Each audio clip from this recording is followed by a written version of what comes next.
years. So what Graham throws out there is that for his time, whenever he wrote this book, in the previous 25 years, inflation had grown at 2.5% every single year.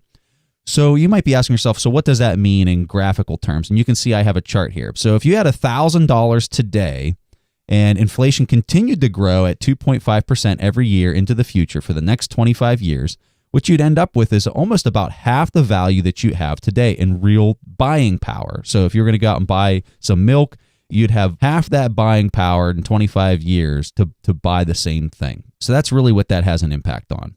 So when a person sees that, they immediately think that inflation is all bad. But I'm here to tell you that it can be bad in some circumstances and good in other circumstances. So let's talk about the good circumstance first. So whenever you're a home buyer and you're taking out a loan, this is where inflation can actually work for you. As a borrower, it's actually a good thing. So let's take an example here, a loan at 6% interest for a $250,000 house. Let's assume that we have an inflation rate at 2.5%, you're effectively paying a 3.5% interest rate on that house because inflation is eating away at that $250,000 value that lender had originally given you the money for. Now, let's talk about when it's bad. So when we look at that last scenario, the lender was the person who was actually eating that poor performance of the loan because they were lending the money to you. So if you're a bond holder, if you're buying bonds, you're actually the lender. So that's where it is not a good situation. So anytime you buy a bond, it's completely impacted by inflation. So let's take this example of a $10,000 bond that pays a 5% interest rate or 5% coupon. So if you have an inflation rate of 2.5%, that bond is actually going to perform at a 2.5% rate of return.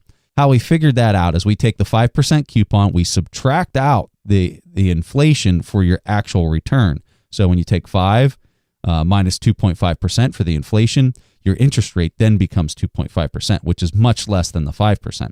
So your real par value that you'd get back after a 30-year period on this particular example, instead of getting $10,000 back in real value, you would actually get back $4,679 in real value, which is not good. So that's something that you absolutely got to consider when you're talking about investing in bonds is what's the impact of inflation on this return that I'm expecting to get. So you might be immediately thinking, okay, so how does inflation impact stocks? And this is where it gets a little bit tricky. And Graham actually doesn't really provide a lot of concrete information in Chapter 2 to identify inflation's exact results. All he says is that stocks are somewhat impacted by inflation, but not as much as bonds. And he doesn't really specify an exact value, but he does throw out that he thinks that if you are expecting to get higher than an 8% return on the Dow Jones, you're probably not going to get it. So that was Graham's opinion in Chapter 2. Something that I want to highlight is Buffett's opinion on inflation is a little bit more in depth, and he talks about this in his shareholder letters, where he says that stocks are impacted by inflation based on their composition of tangible assets and the consumption of their capital expenditures. So what in the world does that mean? So let's go ahead and demonstrate this. So every company out there has a balance sheet. And whenever you look at the balance sheet, they have intangible assets and liabilities, and they have tangible assets and liabilities. And so what Buffett tries to do is he tries to look at how much is the company having to repurchase certain items. So like with a building, that has a lot of capital expenditures to maintain that and sustain it. Whereas intangible assets don't necessarily have that capital expenditure rate like a tangible asset. In software, they might have upkeep and things like that. But in general terms, he's talking more towards like intellectual property and goodwill and brand and things like that.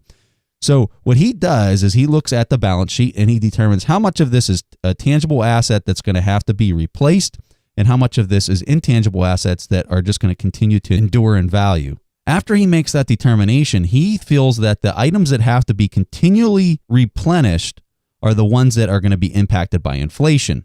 So when we look at the text on there, you can see that I have a split between 50% tangible and 50% intangible.